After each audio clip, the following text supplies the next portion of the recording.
বলি ওই মালতী, কোথায় চললি? বাজারে চললি বুঝি? হ্যাঁ গো, তোমরা সবজি নেবে গো? ভালো ভালো সবজি আছে আমার কাছে, তোমরা একটু দেখো। এই দেখো কত সবজি, ফুলকপি আছে, গাজর আছে, মূলা আছে, নেবে তোমরা? কি নেবে বলো? না রে মালতী, আমাদের আজকে কোনো সবজি লাগবে না, তুই সবজিগুলো নিয়ে যা। কোনো একটা সবজি নেও না গো কাকিমা, দেখো দেখো কত টাটকা টাটকা সবজি এনেছি, একটুও সবজির মধ্যে পচা পোকা কিছুই নেই। দেখো। তুই বলছিস টাটকা সবজি হবে? হ্যাঁ গো, এই নাও একদম টাটকা ফুলকপি, আজকে সকালেই সবজিটা উঠিয়েছি, মাত্র 10 টাকা করে পিস।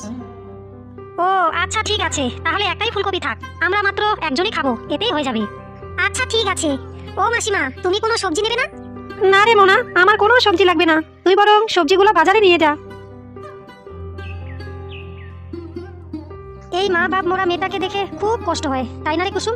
কত কষ্ট করে যে নিজেদের জীবনযাপন করতে হয় বলতো।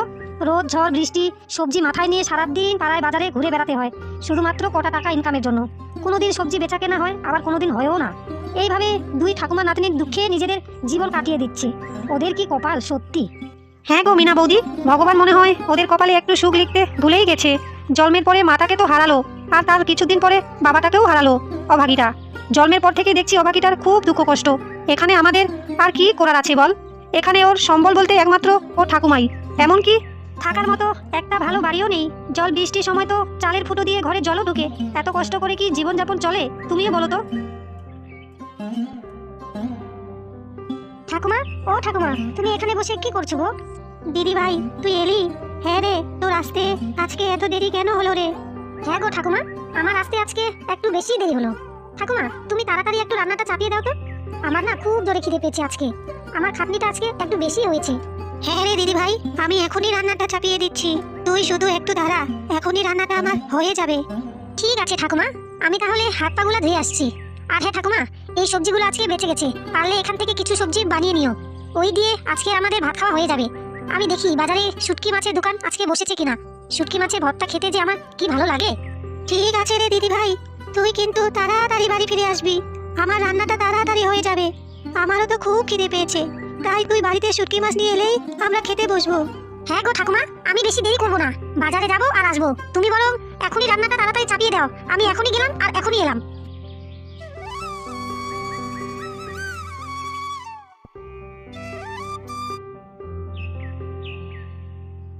ঠাকুমা, তোমাকে একটা কথা বলবো? তোমার প্রতিদিন সবজি ভাত খেতে খুব কষ্ট হয়, তাই না ঠাকুমা? আমিও কি করব বলো, আজকেও তেমন বেচা কেনা হয়নি যে তোমার জন্য বাজার থেকে মাছ মাংস নিয়ে আসবো। আজকের দিনটা একটু কষ্ট করে খেয়ে নাও, কালকে দেখি বেচা কেনা ভালো হলে তোমার জন্য একটা বড় মাছ আনার চেষ্টা করব। অনেক দিন হলো তুমি মাছ মাংস খাওনি। না রে দিদি ভাই, আমার কোনো কষ্ট হচ্ছে না, আমার তো কষ্ট শুধু তোকে নিয়ে রে। মা বাপ মরা মেয়েটাকে আমি একটু খুশিও দিতে পারিনি কোনোদিন। সেই ছোট বয়স থেকে তোকে এই সংসারের হাল ধরতে হয়েছিল, কোনোদিন পেট ভরে খাওয়া তোর কপালেও জুটেনি। কে বলেছে ঠাকুমা? তোমাকে কে বলেছে আমার খাওয়া না জুটলে আমি এতদিন ধরে বেঁচে আছি কি করে বলো তো? তোমার আশীর্বাদে আর ভগবানের কৃপায় আমাদের সংসার দিব্যি চলে যাচ্ছে, এতে আমার কোনো কষ্টই হচ্ছে না। জানি রে মা, আমি সবই জানি, তুই সবটা হাসি মুখে মেনে নিচ্ছিস, আসলে এটাই আমাদের ভাগ্যের পরিহাস। ভগবান কোনোদিন না চাইলে আমরা এই দুঃখের জীবন থেকে বেরোবো কিভাবে বলতো? সবই আমাদের কপাল, সবই কপাল। হুম ঠাকুমা, তুমিও না, তোমাকে আমি কতবার বলেছি না এসব কথা আর বলবে না, এসব কথা বলে কোনোদিন দুঃখ পাবে না। আমি তো আছি নাকি, তুমি একদিন দেখবে ভগবানের আশীর্বাদে আমি ঠিক এই সংসারটা চালিয়ে দিতে পারছি। এইসব নিয়ে তুমি কোনো কষ্ট পেও না গো, সব ঠিক হয়ে যাবে।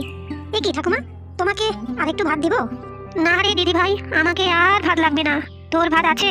ওই দেখি তোর কতটা ভাত আছে। আছে গো ঠাকুমা আছে, আমার যা ভাত আছে তাতে আমার হয়ে যাবে।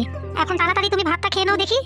নিজের জন্য শুধু শুধু ভাত রেখে আমাকে সব সবজিটা দিয়ে দিলি মা, শুধু শুধু ভাতে কি তোর পেটে ভাত যাবে? ঠাকুমা, তুমিও না, বললাম না আমি খেয়ে নেব, তুমি শুধু দেখোই না। আর এমনিতেই আমার বেশি খিদে নেই, এই আমি খেয়ে নেব, এতেই আমার হয়ে যাবে।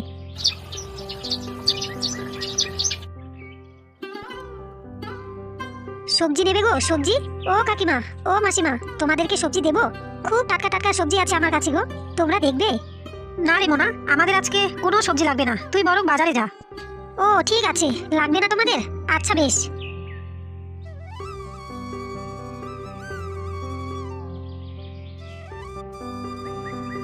ও দাদা, নেও না গো সবজি, টাটকা টাটকা সবজি আছে গো, ফুলকপি আছে, গাজর আছে, মূলা আছে, নেও না গো কিছু সবজি। না না না না, আমরা কোনোই সবজি নেব না। কিছু না হলে কিছু তো সবজি নিয়ে যাও, সবই 10 টাকা করে পিস মাত্র, দেখো খুব ভালো সবজি হবে। আমি তোমাকে এখনই বললাম না আমি কোনো সবজি নেব না। আর তুই দেখতেই তো পাচ্ছিস আমরা এখানে জরুরি কথা বলছি। যা যা এখান থেকে, শুধু শুধু আমাদের বিরক্তি করতে এসেছে। কেউ নিল না সবজি, আজকে কি কেউ আমার থেকে সবজি নেবে না? আমি এখন কি করব? ঠাকুমাকে যে আমি কথা দিয়েছি আজকে যা রোজগার হবে তাই দিয়ে আমি মাছ নিয়ে যাব ঠাকুমার জন্য। এখন আমি কি করব? আজকের মতো চললে তো ঠাকুমার নাতনিকে না খেয়ে থাকতে হবে। না না না, এটা কিছুতেই হতে পারে না। হে ভগবান, কেন আমাদের সাথে তুমি এত নিষ্ঠুর খেলা খেলছো? আমরা যে ঠাকুমা নাতনি বড্ড ক্লান্ত হয়ে পড়েছি, আর আমরা পারছি না, কিছুতেই সহ্য করতে পারছি না। মা গো, এ আমার কি হলো গো? কি হলো? কি ব্যাপার? আমার নাতনিটা তো এখনো বাড়ি ফিরে এলো না। সন্ধ্যের আগেই তো বাড়িতে ফিরে আসে মেয়েটা, তাহলে আজকে কেন এত দেরি হচ্ছে? আমার তো খুব চিন্তা হচ্ছে মেয়েটাকে নিয়ে। কোনো বিপদ আপদ হলো না তো? এদিকে পেটের খিদে তো আমার মাথাটা ভীষণ ঘুরছে। আমি আর বসে থাকতে পারছি না। বাড়িতে খাবারের মতো কিছুই নেই যে আমি রান্নাটা চাপিয়ে দেব। আজকে আমার দিদিভাইটা কেন এত দেরি করছে? না না না, আর আমার খিদে সহ্য হচ্ছে না। আমি কি তাহলে একটু কুসুমদের বাড়িতে গিয়ে খাবার চেয়ে দেখবো আমাকে কিছু খাবার দেয় কিনা? কিন্তু দিদিভাই শুনলে তো আবার খুব রাগারাগি করবে আমাকে। বকা দিলে বকুক, ও কি কিছুই জানে না বাড়িতে যে ও ঠাকুমা না খেয়ে বসে আছে? ঠাকুমার প্রতি ওর আজকে কোনো দায়িত্ব নেই বুঝি? আমি কয়েকদিন ধরে দেখছি যত দিন যাচ্ছে তত ঠাকুমার প্রতি ওর অবহেলা বেড়েই চলেছে। আমি আর এই বাড়িতে থাকবো না, আমি আর একদিনও এই বাড়িতে থাকবো না।